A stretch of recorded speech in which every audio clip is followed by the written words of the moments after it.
Hi, and welcome to the Discover the Word podcast and more Bible engagement for life from Our Daily Bread Ministries. Discover the Word is fashioned like a group Bible study in which we invite you to explore with us topics and passages that inform the way we read the Scriptures, challenge us as we live our lives as followers of Christ, and point us to discover Jesus, the living Word of God, in the pages of the written Word of God.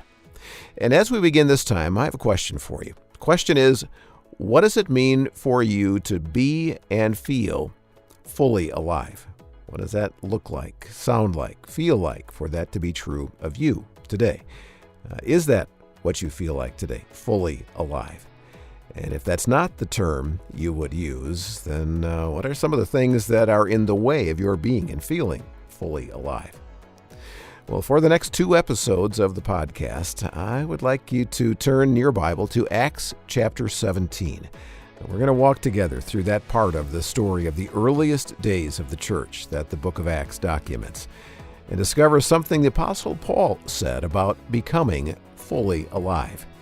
And there's also a quote from an early church father that will provide the springboard to understanding what that means.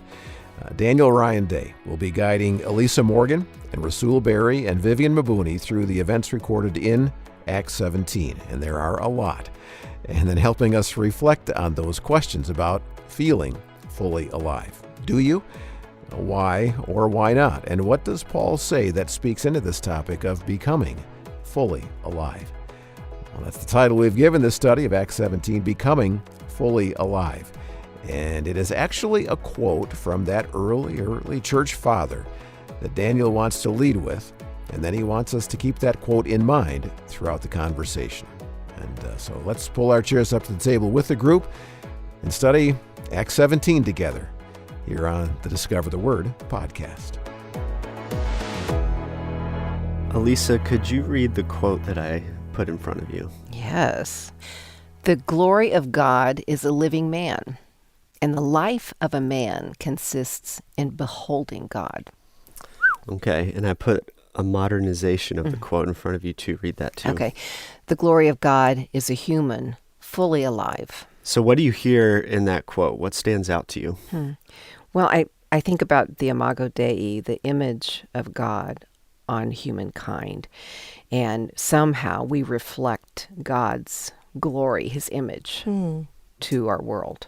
I see this beautiful kind of symmetry and reflection where the glory of God is a living man. So this aspect of humanity being kind of the crown of creation and his image being uniquely displayed in us. But then the other part, and the life of a man consists in beholding God. It seems like there's this implication about how we should think about our lives and the responsibility we have to intentionally image God with our choices in the way that we think and act, not just because of who we are. When you think of the part of the phrase fully alive, how does that feel different than just alive? Yeah, that's a good point. It's like functioning on all cylinders. Here's another term, but I just think of the idea of just not holding back and kind of living in freedom. Yeah, I think of the difference between survival versus thriving, right? Like, it's not enough to just simply go from day to day and live. But I think at its zenith, at our best, there's an awareness and a sense of flowing and a sense of purpose and meaning without hindrances or limitations that contribute to what we would think of as fully alive. And what might it feel like, or have you experienced times in life that didn't feel like you were fully alive? I mean, of course, in suffering times, it feels like you're being smushed down underneath someone's thumb. But there are also times of self-affliction when I'm focusing in on my inadequacies or my sins and just living with them instead of reaching out to the grace and the forgiveness and the resulting freedom that God offers me. It's like you settle for a less than kind of existence. Yeah, I think of the phrase, I'm surviving, not thriving. So the idea that there's things going on in my life or whatever that make it hard for me to live the way that I want to live or what I desire or things like that too. So the person who said this was Irenaeus of Smyrna. Okay. He was an early church father and was discipled by Polycarp, who was discipled by the Apostle John. Ah. So this guy's only 2 generations removed from Jesus, which is pretty cool. Yeah. He lived around 130 AD to 202 AD. And I've been really drawn to his quote for the past maybe year or so. The idea of being fully alive. And what does that mean? And how many aspects of my life at times don't feel fully alive? And how would we even define something like that? But I think it's good for us when we run across a quote that we really like that talks about God, for us to lay it against the scriptures and say, all right, is this just fortune cookie theology or something you'd find on a mug? Right. Or is this actually truth? And there's a story in the scriptures where we're going to find Paul say something that's almost exactly being fully alive with God.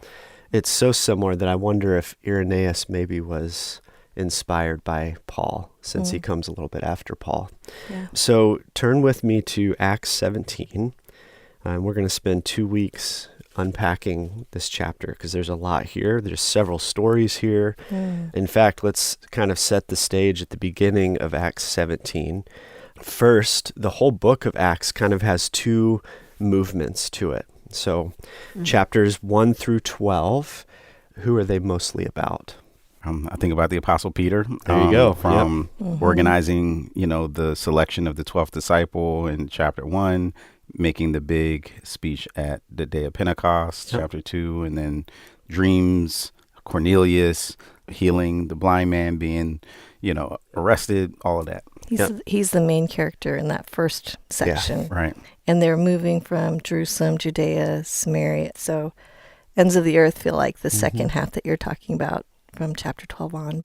Yeah, so it really focuses in on Jesus's original disciples, those who became apostles. So Peter's probably the main character, but then we see a lot about James and Philip and others. And then at the end of chapter 12, James is killed, Peter's imprisoned. And how does Acts 13 begin? Who are we introduced to in kind of a new way? Paul. And he has a partner in Barnabas. ministry, Barnabas, and they're being set apart for ministry. Yeah. And then chapters 13 through 28 really are about Paul or Saul and following his journey. And remember, Saul is his Jewish name and Paul is his Roman name. So by chapter 17, where is Paul? Paul and Silas, where do they come to? Well, they've come out of Philippi and out of this very miraculous release from prison. And we see Lydia's conversion. And then they move to Thessalonica. Yep. And if somebody could read verse 2, let's see what Paul's up to in Thessalonica. And Paul went in, as was his custom, and on 3 Sabbath days he reasoned with them from the scriptures. Yeah, so he's in the synagogue reasoning about the scriptures, specifically about Jesus and how that relates to the scriptures. Now, Luke says this about Jesus quite a few times too, that Jesus would go into the synagogue and talk through things. In fact, let's look at an example of that. Luke chapter 4, verse 16, if somebody could read that for us. I got that. He went to Nazareth, where he had been brought up, and on the Sabbath day he went into the synagogue, as was his custom. So we see that as was his custom show up in both, right? So Paul's custom, he goes into a new city, goes to the synagogue, starts teaching. It's very reflective of Jesus's custom, going into the synagogue, teaching. What happens to Jesus in Luke? He's rebuked and rejected. Yes, it's like, who is this guy? Yeah, and then they try to kill him. Yeah. What happens to Paul here in Thessalonica? Read verse 5. But other Jews, well, some believed, quite a few in verse 4, but other Jews were jealous, so they rounded up some bad characters. I think that's such an interesting description from the marketplace, some hooligans, and formed a mob and started a riot in the city. Yeah, and that word, hooligans or troublemakers or whatever, those who are really good at stirring up riots. And so strategically getting this group of people to help them make life really hard for Paul. Yeah. So hard, in fact, that he has to get away. It's not the first time that we've seen language like this. If you read chapter 6, specifically verses 11 and 12, you see similar language of stirring up against someone, and that one was Stephen. Yeah, it was Stephen. Yep. So Stephen ends up being killed, and who is the person that is kind of overlooking Stephen's death? Paul. Saul Yeah, of Tarsus. Saul. Yeah. Becomes Tarsus. Paul. That's right. Yeah. Yep. And so we have Paul or Saul overlooking that situation and approving of it. And now Saul or Paul is experiencing that for himself. So we have this theme that runs through Luke and Acts of Jesus going to the synagogue was his custom and being rejected. And then we have Stephen standing up and Paul actually approving of Stephen being killed. And then Paul experiencing this rejection. So there's this theme kind of building. And so as we kind of set up this story for Acts 17, I think one of the things that jumps out to me as we think about overlaying this quote of being fully alive, and we're going to see Paul talk about that here in a little bit, probably more next week than this week, because we're going to really walk through this whole chapter together. We're going to see that Paul is rejected several times. He deals with a lot of pressure. He's going to end up by himself in Athens, separated from his friends. And so whatever becoming fully alive means, if Paul's talking about it, it definitely means it's not dependent on everything going the way that you expect or that you want. It doesn't mean that life is going to mean we're accepted and that everybody's excited about what we have to say or whatever. Jesus experienced that rejection. Stephen experienced that rejection. Paul experienced that rejection. And so that's where we'll find Paul alone, separated from his friends. And that's where we'll pick up next time. Yeah, good start to this study of Acts 17. There's a lot of story and context and background that we need to explore that will eventually get us to what Paul says about becoming fully alive. And that'll put into perspective that quote from Irenaeus that has captured Daniel's thoughts recently. The glory of God is a human fully alive. And I think Acts 17 is going to help us understand better what being fully alive really means and what can keep us from living that way. All right, so let's continue in the story now. Things not going well in Thessalonica, and so Paul has to leave that city. He goes to another city, Berea, where things go better, at least they go better until they don't, and he has to escape from there as well. So that part of the story and where he goes next after Berea is where our study of Acts 17 takes us. So in our first conversation, we talked about Paul being rejected from Thessalonica. He then kind of escapes to Berea, where things actually go a little better for him. In fact, verse 11 and 12 describes that they were more open-minded than the Thessalonians. And it seems like things are going pretty well because as a result of Paul and Silas and Timothy's ministry there, many Jews believed. But the Thessalonians hear about what's going on, and they send the ruffians over there too to make things hard on Paul. So then he escapes to Athens, which is where we're going to spend most of our time. Could someone read Acts 17:16? I'll read that. While Paul was waiting for them in Athens, he was deeply distressed to see that the city was full of idols. So who was Paul waiting for? His friends to join him. Timothy, Silas. Yep. Yep. Yep, and the word there is to wait expectantly or to look forward to seeing someone. I'm sure Paul's probably concerned for them too, because they're caught in a city where he had to escape Right. his life. Right. So he's alone in a foreign city. So far, trouble keeps following him wherever he goes, which I think we can resonate with that in life sometimes too, where it feels like we can never get away from our problems. But other than just lonely, perhaps concerned for his friends, how is Paul feeling according to the verse we just read? He's distressed to see the cities full of idols. I think the way you just set that up, Daniel, is interesting. He's alone. He's already been encountering people who believe as well as people who reject. So he's living the both and, fleeing to Athens. And it reminds me of even us gathering around this table.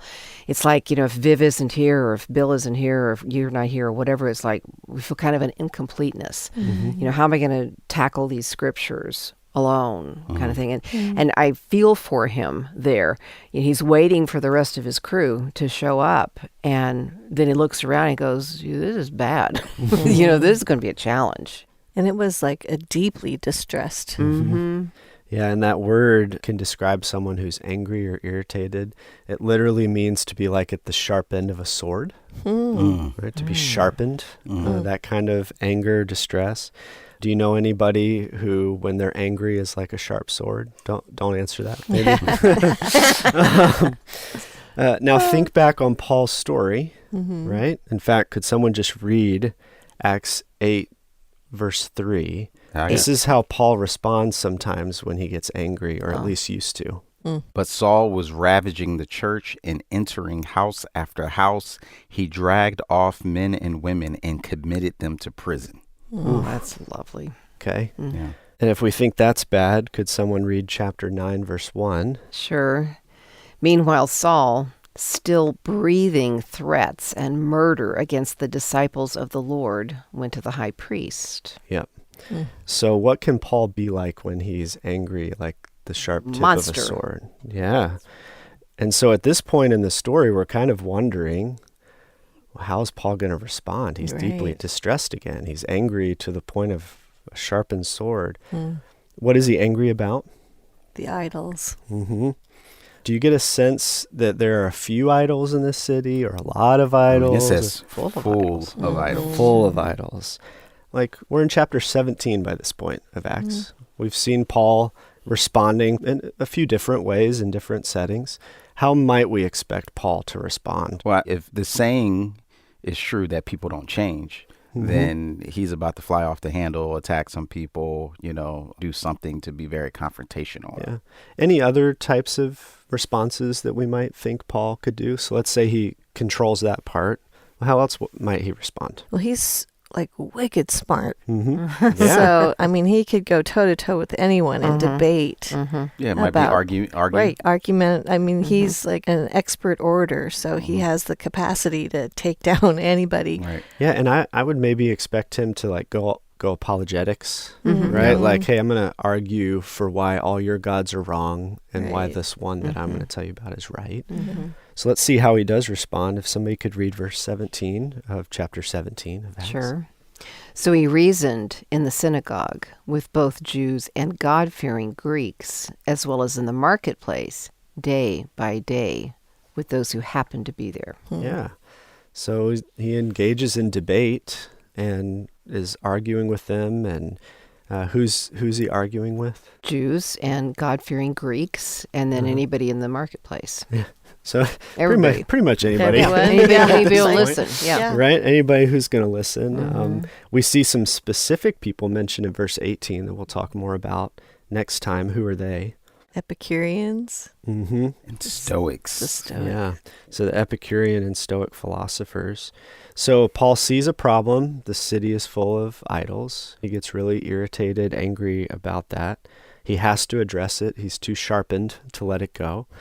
But I think there's one detail I don't want us to miss. Where is he right now where he's having a lot of these conversations? He's in Athens. Yep. And he's in the marketplace. In the marketplace, yeah. Which in Greek probably refers to like the city center. So picture like downtown in the market. So there's buying and selling going on. There's going to be a lot of people there. Right. But I think there's something else going on here. I think there's a reason Luke wants us to see that it's at a marketplace. Could someone read verse 21? Now all the Athenians and the foreigners who lived there would spend their time in nothing except telling or hearing something new. It's kind of funny, isn't it? Right. So other translations will say like hearing the latest ideas. Maybe today, if this was updated, it'd be like, and all they did was spend their time playing on their phones or scrolling social media, right? Like, looking for trends, What's funny is Luke's not the first person to say this about Athens. About 500 years earlier, Cleon, who was a politician and general, said this to the people of Athens: "You are the best people at being deceived by something new that is said." Wouldn't you love to have that little trophy given to you? Yeah. So there's a reputation here of like kicking around the latest ideas Sure, and sure. potentially being deceived. And by that makes them. me think, though, like, because when I looked up this word that's translated reasoned with, it could be debate or argue, but it could also be dialogue and conversation. Totally, yeah. Yeah. And especially if they're kind of prone to just wanting to hear the latest Yeah. ideas, I could see a scenario where it wasn't really a confrontation. It was more like, oh, here's, let Have me you heard present of- to you something. yeah. Yeah, have you heard this idea? So it could have been more of a dialogue. Yeah. And I wonder if what Luke is trying to draw our attention to here is we're not just in a marketplace of buying and selling stuff. This is a marketplace of ideas Ideas, yeah. too, right? There's a connection between money and worship, about the things that we collect and pursue and what we serve with our lives, which that'll preach, right? For us.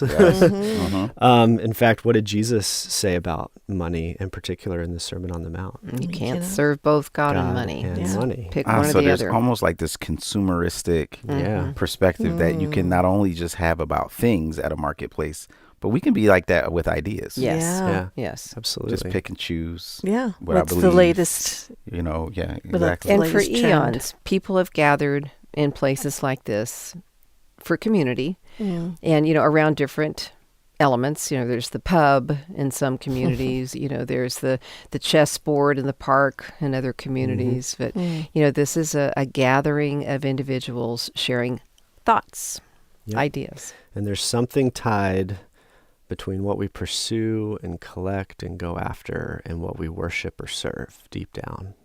And so Paul is sharp because he sees a city full of idols, and each idol comes with a promise about the type of life that God offers. Right.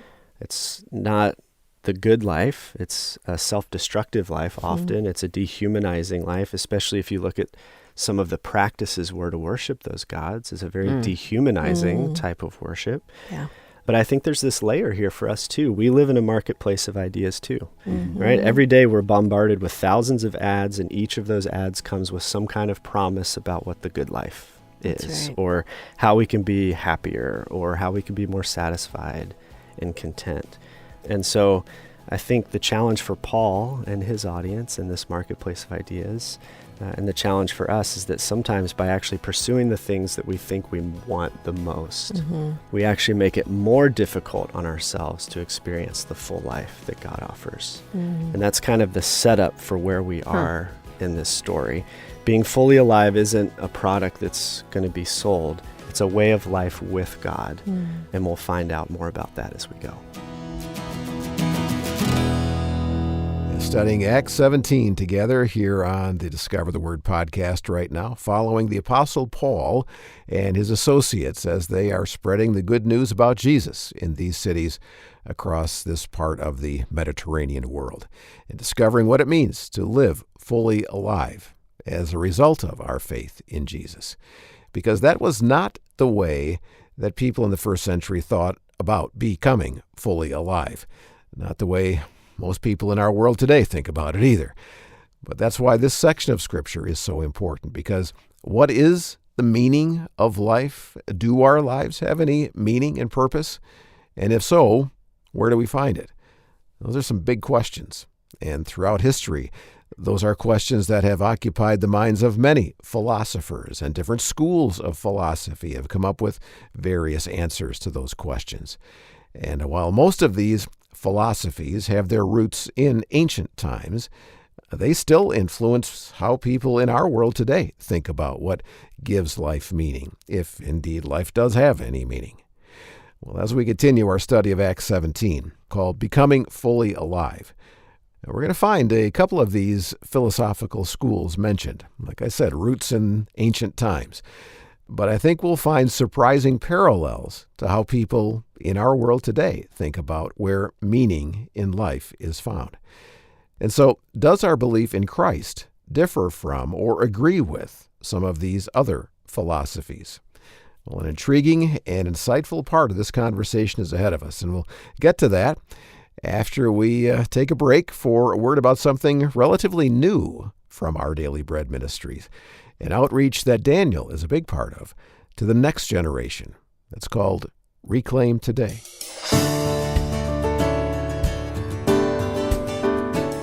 Now, in addition to being part of the group here on Discover the Word, Daniel also leads another aspect of Our Daily Bread Ministries called Reclaim Today. Daniel, what is Reclaim Today? Yeah, thanks so much for asking, Brian. So we focus specifically on those in their 20s and 30s or between the ages of 18 and 39, and we help them connect with God in the ordinary, everyday moments of life. So if you're between those ages, this is for you. And if you're not in those ages, pass it on to someone else. And I'm going to guess you might find some stuff helpful too. Yeah. And is the content developed mainly by people in that age group? It is, yeah. It's all designed and written by people who are walking with Jesus, who love Jesus, and who are between the ages of 18 and 39 as well. And even the word reclaim, from Reclaim Today, if you think about it, it's the gospel in a word. We've been reclaimed from sin and death. We're invited into God's work of reclaiming the world.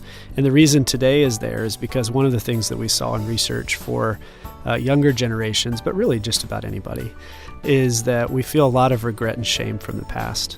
And so if we reclaim today, what we're saying is we're letting go of all of those things in the past, not forgetting them, but letting go of the shame and the fear, because God's forgiven us for those things. And then there's a lot of worries about the future. And if we just reclaim today, then we're leaning into what Jesus invited us to do, which is not to worry about tomorrow, because today has enough concerns of its own. So let's reclaim today. Let's lean into God's work of reclaiming the world. And so, Daniel, as you lead us in this study about becoming fully alive in this edition of the Discover the Word podcast, I also want to encourage all those who are studying with us to check out the reclaimtoday.org website. As you said, Daniel, if you're not in your 20s and 30s anymore, well, then refer someone in your life who is. But you just may find something helpful there for yourself, too. And, of course, if you're in that age range, then I think it will speak to you and your generation in a way that draws you closer to the Lord. So, reclaimtoday.org. And it will also provide a link in the show notes on our website to that site as well.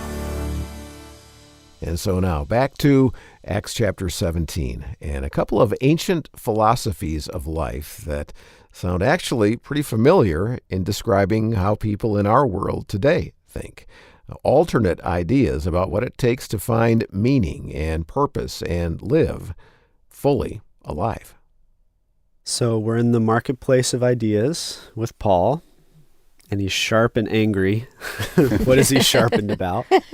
All of the idols, city full of idols. Yep, the city full of idols. And how does he respond, or how has he responded so far? He's chatting with anybody who'll listen. And I'm probably not chatting, probably more like arguing. Or discussing. Or discussing. Yeah, and I think, too, like the idea of like his heart was breaking for the things that broke God's heart. Yeah. You know, I don't think it was just like, I'm just irritated just Right. for the sake of being irritated. But there's a profound sense that the glory of God is not being reflected Yes. in these people. I guess some of the sense of that quote that you mentioned earlier is not being fully lived out here because it's being obscured by this idol worship, which wasn't just a bunch of statues that were just calmly there, but had all sorts of really harmful practices attached to them as well as harmful beliefs. Yeah. Yeah, and you mentioned the quote. The modernization of the quote is, "The glory of God is a human fully alive." And I promise we'll get there. Yeah. Sure we will. To how Paul describes a similar idea. But last time we mentioned Epicurean and Stoic philosophers specifically. These are some of the people that Paul's talking to. We see that in verse 18. If somebody could read that and specifically listen for what is the message Paul's saying that is stirring up some of these conversations, because we're going to hear it in verse 18. Also, some Epicurean and Stoic philosophers debated with him. Some said, "What does this babbler want to say?" Others said, "He seems to be a proclaimer of foreign divinities." This was because he was telling the good news about Jesus and the resurrection. So what's the message that Paul is evidently talking about a lot. Jesus, yeah. and the resurrection. Yes. Yep, the good news about Jesus and the resurrection. So keep that in mind as we get to know these philosophers a little bit. So first, the Epicurean philosophers. How do we use that word Epicurean today? It's all about like food, yummy food. Yep. Yeah, I think of not just like food, but a certain approach to life, like being a foodie, Yeah. a wine connoisseur, Yes. someone who is very much values and prioritizes these type of experiences. Yeah, so wouldn't be surprising then when we look at the founder of Epicurean philosophy, Epicurus, that he believed pleasure was the chief goal of life. So that's kind of the primary foundational idea for Epicurean philosophy is pursuit of pleasure. Yeah. And it does mean pursuing pleasure in the sense of like sensual pleasure, so of the senses, food, drinks, smell, that kind of thing. But there was also a sense in which it was like pursuing deep inner peace as pleasure. So our ultimate pleasure would come from being at peace. They believed that the gods existed, but didn't really care and weren't really involved in everyday human life. So just thinking about some of those ideas, do we see any roots of Epicurean philosophy still alive today? I mean, I think in a lot of ways it feels like a dominant philosophy, I would say, in American culture. Yeah, sometimes we call it hedonism or Yes. something like that. Yeah. It's all the me culture and what I want. Well, I think about how Instagram first started out. It was pictures, but mostly pictures of food. Like Exactly. people have learned the right angles to take pictures that's of this right. yummy food. On one hand, there's a celebration of creativity, but I think it becomes worship when it becomes the end all be all. Yeah, and I think the other part too, not just the consumeristic part, but also as a result, the corollary and the gods or God is not involved in the affairs of humans, because then it's like it's up to me to define pleasure, to pursue it, and to achieve it on my own, because I'm getting no spiritual support for that in this kind of philosophy. Yeah. So knowing who these philosophers were, just think about Paul big picture. So here he's talking about Jesus and the resurrection. Why would the Epicurean philosophers struggle with Paul and his message?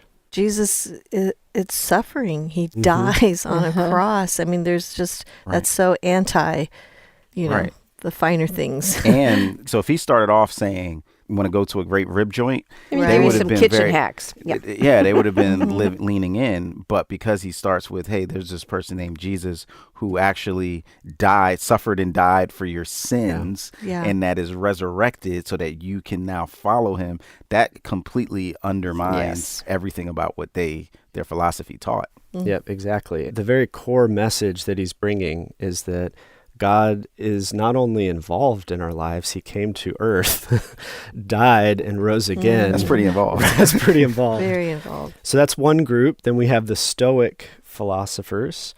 How do we use that word today? Someone who's stoic. Kind of unfeeling, kind of all in their head. Yeah. Yeah, I think we use it as a personality, but the idea of emotionlessness had a much deeper perspective about how they saw life and what they thought was virtuous. Yeah. And it's someone who kind of stays calm in the midst of pretty rough situations sometimes. The founder of Stoicism was Zeno of Citium in Cyprus. And the name Stoicism actually just comes from the term used to describe the painted portico that he would talk under, a stoa. So it's just Interesting. Not his name. Yep, it's not his name. And they really focused on living in harmony with nature, hence the staying calm, right?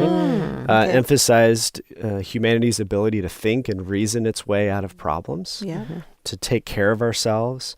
There was kind of a pantheistic feel to it, which means that everything that we see is God in some way. And I think if we ask the question, do we see that philosophy alive today? The answer would be yes as well. Totally. Why might the Stoic philosophers struggle with Paul's message? There's really no need for a savior. Yeah. Yeah. And Paul's pointing beyond that. I mean, if anybody could argue their way out of anything, he could. And he's bringing a whole different way. I've actually seen Stoicism making a comeback. Literally, people by name referring to themselves as kind of adhering to a Stoic philosophy. And part of what they mean by that is also kind of connected to this aspect of being very rationalistic, which they could maybe see as not leaning or dependence on a spiritual or faith component, because that's might not be in harmony with nature, because it's not logical in the way that I can perceive with my senses. Yeah. Yeah. So there's this core, like humans are self-sufficient. They can think their way out of any problem. And like core part of Paul's message is that we need God. Yeah. We needed Jesus, right? That the resurrection means that we're rescued from sin and death because we couldn't do it ourselves. That's right. So it makes sense that the Epicureans would be uncomfortable with Paul. The Stoics would be uncomfortable with Paul. So they call him what, Elisa? A babbler, which is babbler. the greatest word. Yeah.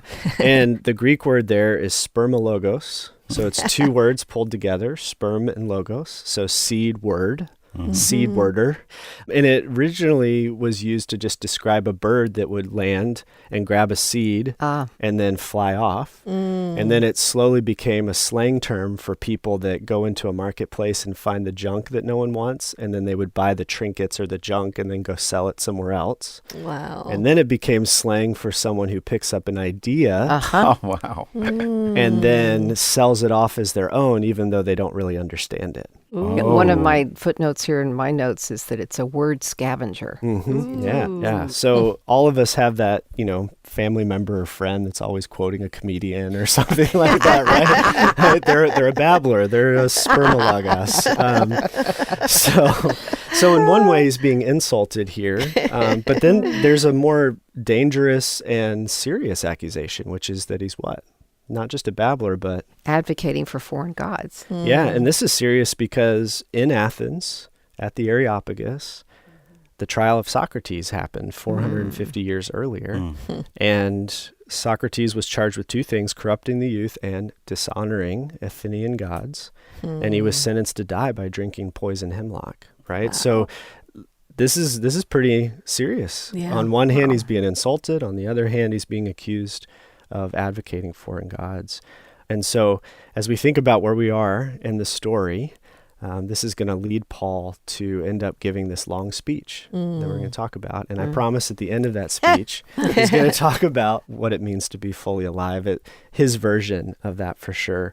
But I think there's some cautions built into this story for us, right? Like we tend to lean toward Epicureanism sometimes, right? And pursue pleasure at all costs. We tend to lean toward Stoicism and think we can pull ourselves out of any problem. And there's a caution built into this for us of how much we need God. And not only that, but there's another caution, which is being open-minded to the fact that sometimes truth is going to surprise us. The Epicureans and the Stoics have someone in front of them that they can learn from. But his message isn't quite matching their philosophy about life. And I think all of us can relate to that too. And sometimes we need to let the truth surprise us. And maybe we'll even be surprised by the truth we find in the rest of this chapter.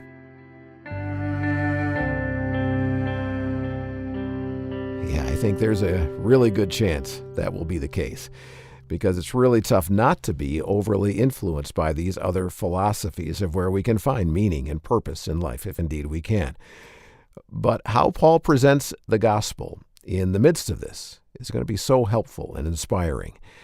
And so let's continue in Acts 17 and dig deeper into this speech Paul made and how he employed a meet them where they are type of strategy before bringing up the radically different idea of the gospel. And even though a lot in the crowd there on Mars Hill still didn't believe, some did respond and some listened further.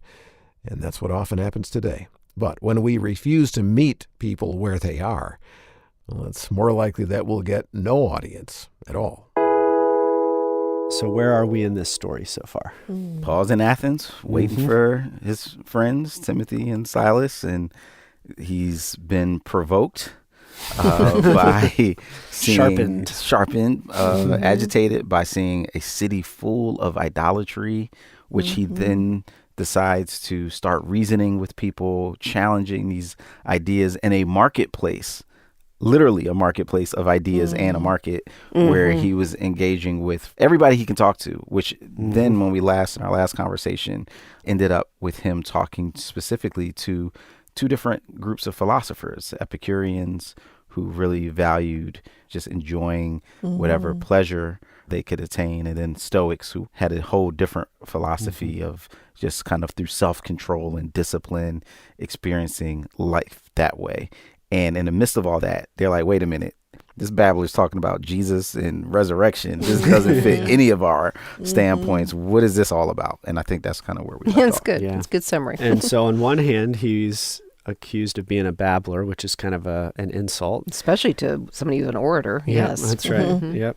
But they also accuse him of something a little more serious. And what was that? The foreign gods. Yeah, Which, advocating for foreign gods. And that led to the death of Socrates 500 years earlier than this in Athens. Right. So that's pretty significant. Yeah. So let's look at what happens next. Could someone read verses 19 and 20 of Acts 17? Sure, I'll take that. So they took him and brought him to the Areopagus and said to him, "May we know what this new teaching is that you are presenting? It sounds rather strange to us, so we would like to know what it means." First of all, can I just say how refreshing and better off the world would be if we were willing to first admit when we didn't know something, Right. admit when it was new, second, admit when it sounded strange to us, and third, gave someone the space to actually explain and then Amen. listen for what they thought. That What a sounds thought. like Very every civilized. Facebook, Twitter, Oh, yeah. Instagram All of conversation I've ever had. Yeah. Oh Yeah. my This new goodness. teaching I'm that you've heard. curious. Would I want to you- hear more. Right. I don't think I understand it or like it, but tell me more. So why did they take him to the Areopagus of all places? Does anybody have a... Well, I know it's Understanding also Mars Hill Yep. is the, like, I guess, direct translation of it. And my understanding is this is like prime time. This was like a set aside place where you would have an influencer and a speaker. It's like the TED Talk. Yeah, that's what I'm Yeah. thinking of. Like, you know, an opportunity to, in a formal setting, which also makes me think, even though they call him a babbler, there was also something that they saw. Paul was, like you said, Vivian, earlier, he was very sharp. I mean, knew multiple languages, was incredibly educated. Right. And so there was something also about him that was intriguing enough to go, wait a minute, he's not just some random guy Right. spewing nonsense, but we don't understand what it is, so we want to hear more. Yeah, his credibility and his character, because Right. if you think about it, he could have gone ballistic, but he chose to continue to be engaging enough to not turn people off. Would they have known him? Would some have known his reputation? Bill Crowder's answer would be the Bible doesn't tell us. Very good. But we don't know. Yeah. We don't know if this is their first interaction with him ever. Just wonder how far-reaching his reputation was. You know, he was a persecutor of Christians. He was a Roman citizen. He was well-educated. And then suddenly he's the Christian of all Christians. So anyway, okay. Yeah. So we're at the Areopagus. This is the place that Socrates was tried as well. So there is some pressure here. This isn't just a TED Talk. Everybody's here to hear what you have to say. There's also a level of like defending yourself here, right? Are you advocating foreign gods or not? The actual place refers to the council or court of Ares, who is the god of thunder and war. So this is like a council setting, a place of defending yourself, of explaining yourself. So we don't really know for sure if this is more like invitational or if this is Paul, defend yourself. Are you advocating for foreign gods? So how would we expect Paul to defend himself? We asked that in an earlier conversation. What would you expect of him to say? Or Well, even earlier in the previous chapter, in this chapter where he goes to Thessalonica, to the synagogue, Berea, he's reasoning from the Hebrew scriptures, pointing people that Jesus is the Messiah. That was the play that we've seen him run this entire time. And how well would that have done at the Areopagus, surrounded by Greek? And It would not have gone well. They're not invested, you know, was not something that would have even been on your radar as a Gentile Greek philosopher to engage with. So unfamiliar with the story, Right. disinterested with this, with And the yet story. they ask, you know, we want to understand this. Yeah. So that's I think that's a interesting. great principle just for evangelism as believers, because I think sometimes we go in expecting people to believe that the Bible is the Word of God, that Jesus is the Son of God, And if we took the time to listen and hear other people's stories and recognize their backgrounds, I think we could present the gospel in a way that's more relatable. And I think Paul is brilliant in his approach instead of going through the Hebrew scriptures, as we will see. Yep, exactly. And so the Hebrew Bible approach probably isn't going to work. Telling the story of Israel is probably not going to work. There's another option he could have done as well, which was, we talked about this before, but going very apologetics. Like, let me tell you why your gods are wrong and why mine's right. But how does Paul respond? Let's look. Could someone read the beginning of Paul's response in verses 22 through 23? Sure. Then Paul stood in front of the Areopagus and said, Athenians, I see how extremely religious you are in every way. For as I went through the city and looked carefully at the objects of your worship, I found among them an altar with the inscription, To an unknown God. What therefore you worship is unknown. This I proclaim to you. Yeah. If I was going to summarize this, I would summarize Paul's words something like, I see you're very meticulous in your religious practices, people of Athens. I see you've got all your bases covered. You have idols to all of the gods and even to the unknown God, and I have some great news. I can clear up some questions to describe the unknown God that you are looking for. What surprises you about how Paul starts his response? I think he honors them. Yeah. The contrast between the vexation that we're described, the sense of being poked and prodded, and the way that he addresses them with a certain tactfulness, and not even beyond tact, graciousness. Like, the contrast is sharp. And even the use of term objects of worship instead of idols, you know, like, so he's being intentionally winsome in his communication, while at the same time he's not trying to blend in and say, hey, I'm the same as you. Right. But he talks about the unknown God that you guys have a statue of. And say, hey, that's my entry point. Right. This is what you already have. Let me talk to you about a God that you don't know. Yeah, very strategic, right? Yeah. So, no, it's not a foreign God. Right. You have an altar to him. Yeah. Yes. That's the one I want to tell you about. Yeah. Right. Yeah, absolutely. Which then I think shows that he took the time to observe and to learn and to know. Absorb. What was going on. So, And the Bible actually describes that for us. How does it say that Paul, verse 23, As I walked around and looked carefully looked what? Carefully at your Carefully. objects of worship. Yeah, he studied them. yeah. He did his background, cultural connection, immersion project. If you look carefully at something, what does that look like? Looking Studying at the them. details, Yeah. studying Yeah. it, right? Yeah. You're not just walking past. He didn't just look at a few of these and go, oh, I see what's going on here. I'm Right. going to bring the hammer. Blast you. Yeah. Right. But, it's do your work. Yep. Know your audience is the basic principle when you're going in. So he honors them as a starting spot. I see how religious that you are, how meticulous you are, how you have your bases covered. Of course, some scholars have wondered if Paul's being sarcastic, maybe. But I think once we see kind of the spirit of where Paul's going, I don't know that really works, especially the idea of him looking carefully at their worship. And then, Rasul, I think you really hit it, drawing attention to the fact that it's like, oh, this is my entry point into the conversation. Socrates was killed for dishonoring the gods. I'm not going to dishonor or advocate for a foreign god. I want to tell you about one that you're already interested in. Yeah. And I think that's a big idea in That's this great. section, right? The fact that he gets to know his audience so well that he can meet them really where they are. Yeah. What might that look like for us in our culture as we look to engage with people around our faith? What can we learn from Paul that might be a wise approach to that? I wonder, Russell, I remember you told me the other day a story about a woman on the plane. Yeah. So I think, as oftentimes I'm one of those people that do like to talk to folks on the plane, but I don't push myself, don't push it. And in this case, she actually started talking to me and was asking me why I was flying to Grand Rapids. And she asked me, do you believe in God?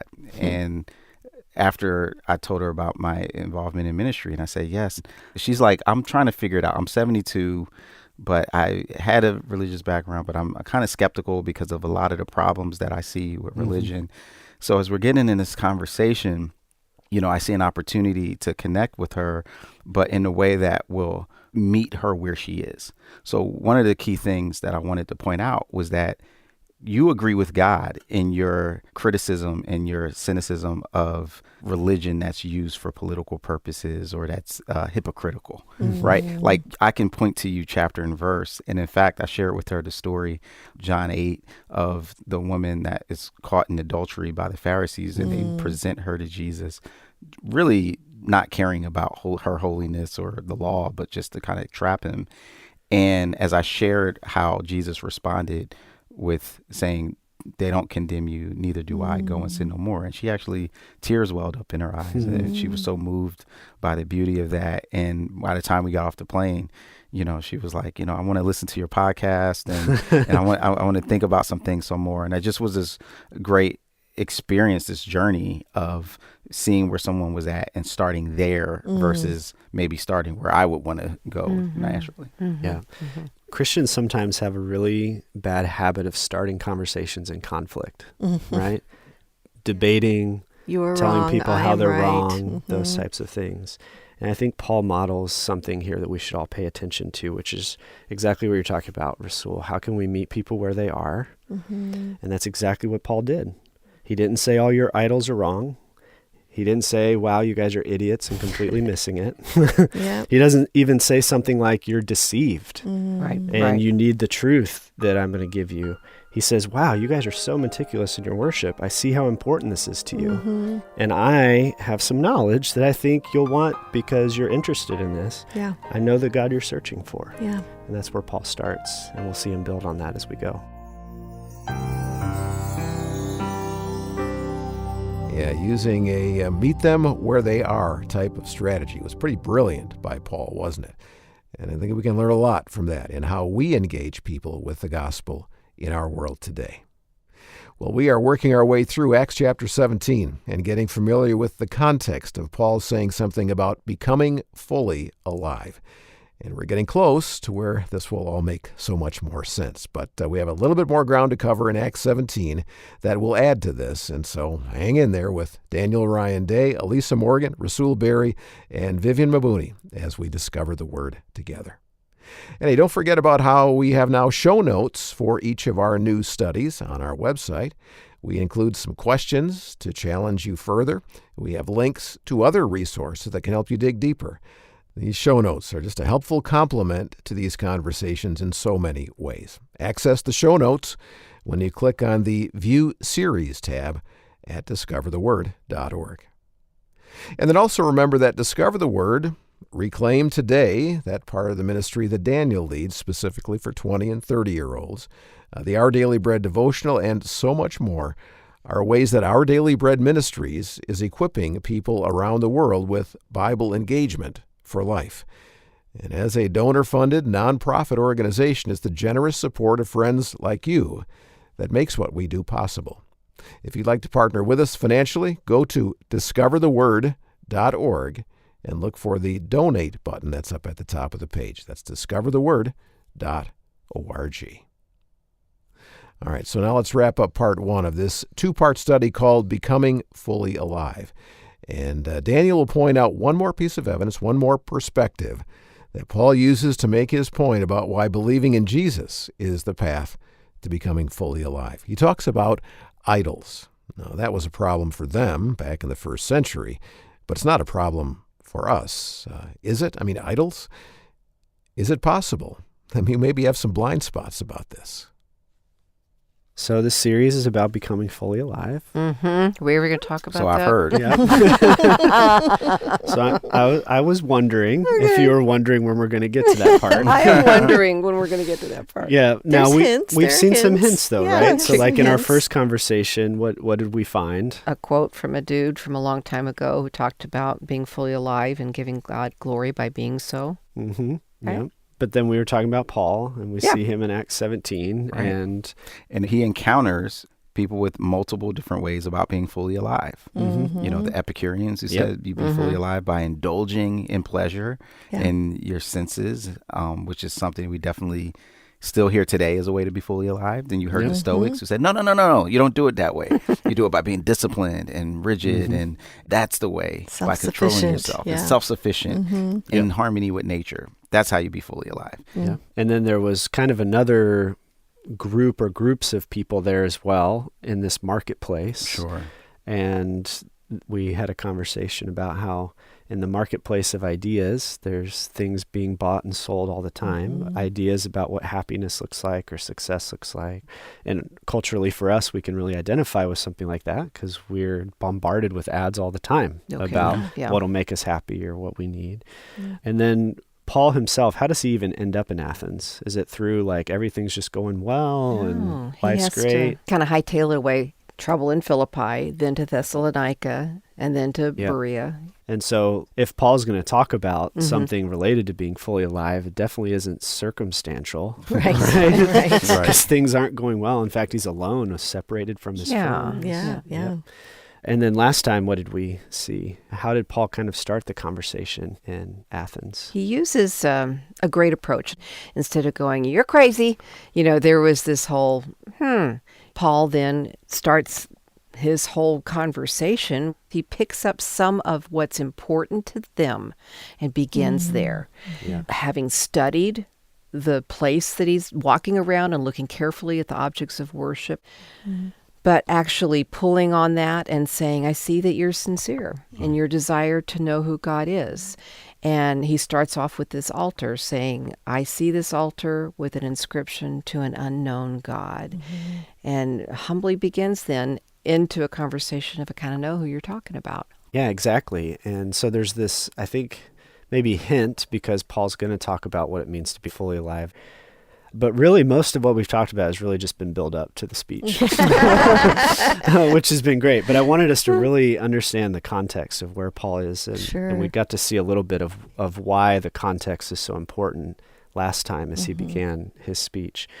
Before we jump more into the speech, I want to talk about why do idols exist at all? Because that's kind of hard for us in some ways to get our minds around a city full of idols. Now, maybe it's easy when we think about the marketplace of ideas and how the things we pursue or what we worship. Is it hard, though? I mean, go stand in Times Square. Yeah. But I do think that there is a sense that people want to do whatever it takes when they feel helpless. So I think definitely those that are sitting around this table, we've not lived through famine. Exactly. But if you are dependent on the rain, it's like there's this sense of our helplessness. Sure. And there's a system designed that if I do X, Y, and Z, that's going to change the outcome of, even the healthcare back then to have a healthy baby. There was idols that were set up so that they could try to ensure the health of a baby. And that was such a natural human response to our real helplessness. Yeah, I think that when we think about worldviews in ancient times, and even still to this day in most parts of the world, there is a basic foundational point of starting with the spiritual reality and then from there going into material reality. Whereas in the West, in the recent development of our worldview, it's the more prominent one is to be skeptical of a spiritual reality. We're still pining after somebody to answer the deep longings, but they're not going to be a set up shrine someplace, but it might be the way that I prioritize my own body and chase after the fountain of youth. Right. And I'm going to prioritize that, or knowledge in and of itself. So the idols become harder to spot in some ways because they're more invisible. Yeah. And it really was about the mysterious forces that were outside of human control. Ancient sailors were pretty amazing at being able to read weather and things like that. But still, at the end of the day, it's a long trip from point A to point B. And so, worshiping somebody like Poseidon, the god of the sea, to hopefully have a safe journey would make sense. Or ending up in war with someone. And, before radar exists, they didn't know what was happening or when people were coming necessarily. So worship Ares, the god of war. If you want to win a battle, or if you needed wisdom and direction, worship Athena, the goddess of wisdom. Or so these idols had very practical purposes as well. The gods were very fickle. Yes. So you just really were hopeful that by worshiping them, things would go better for you. But it was very transactional. Keep the gods happy, maybe you'll have a better life. And it's good that we don't treat God transactionally at all. Oh, our But idol. we do. But we shouldn't. Our idol is so much. I like the contrast that everybody's drawing because it makes it really clear. I think our idol is so much more in our own control. It's so much about how we keep ourselves safe. What insurance we buy, what we do with the weather app, how much money we have in the bank. It's so much more about us. And I would say that it's the transactional part. I mean, we kind of laugh about it, but it's really true. There is a sense that as Christians, we can have this overlay of if I pray enough, if I have enough faith, then the outcome will be what I want. Exactly. I think that God definitely desires that I would make my request known to him. And it's not necessarily a relational, surrendered communication with... It does become transactional. Right. Yeah. And so I think we're going to see Paul as he continues going. He's going to make a connection between all of the mysterious forces that are outside of our control and who he introduces to them as the unknown God. So let's read verse 24, if somebody could grab that for us from Acts 17. The God who made the world and everything in it, he who is Lord of heaven and earth, does not live in shrines made by human hands. So I think the Stoic philosophers are probably nodding a little bit, right? Like, yeah, he doesn't live in a temple, right? He's more than that. He's kind of in everything. But they're also a little skeptical because Paul didn't say that exactly. Now think about where Paul is and what he's surrounded by when he says, God does not live in shrines made by human hands. He's surrounded by shrines made with human hands. Yeah, and it impacts a lot more than just their worship because people, their livelihoods were tied to probably the worship of some of these idols. Paul's kind of saying that things maybe aren't working the way you think that they're working if God doesn't live in a shrine made by human hands. In fact, this has already been said. Could someone read Acts 7, verse 48? Yet the Most High does not dwell in houses made with human hands. Yeah, so houses there, shrines here, which would be kind of a word used to describe temples or places of worship. And so Paul isn't actually saying something new at this point. He's building off of something that we're seeing thematically through the book of Acts. And it's just like, listen up. God's too big to fit in a building. And I think we need that reminder sometimes, because sometimes when we are caught up in our denominations or our countries or whatever, it's like, this is where God really dwells. Right. I have the full understanding of who God is. And it's like Paul is telling not only the people there, but us today, God's too big to live in a building. All of this reminds me of things that we see, even like in Psalm 145, verse 3, where it says, great is the Lord and most worthy of praise. His greatness no one can fathom. To become fully alive, we need our view of God to be expanded. And so before we explore what Paul talks about next, actually, since this is the end of a week, I have some homework for people to do. So I want you to read Job 38 through 41 and notice... Chapters 38 through 41. Okay. Okay. And notice how big, powerful, and amazing God is. And when you go to church, if you're able to this weekend, just think about how crazy it would be for us to sit there and be like, God fits in here. And then next week, we'll see how this huge, very big, unexplainable, beyond understanding God doesn't stay far off, but actually draws near to us. And how, according to Paul, Elisa, that closeness leads us to become fully alive. Nice. We'll see that next time. And so there you have your assignments to prepare for part 2. Read those 4 chapters in Job, chapters 38 to 41, and just take note of how big and amazing and powerful God is in those chapters. And then also think about the absurdity of thinking that that God could be contained in your church building or in any building for that matter. I think that'll drive home the point that we found here in Acts 17 to wrap up part 1. And then that'll also get you ready to continue this study called Becoming Fully Alive when we get the group back together for our next episode. Daniel Ryan Day leading Elisa Morgan, Rasul Berry, and Vivian Mabuni through Acts 17 here on Discover the Word.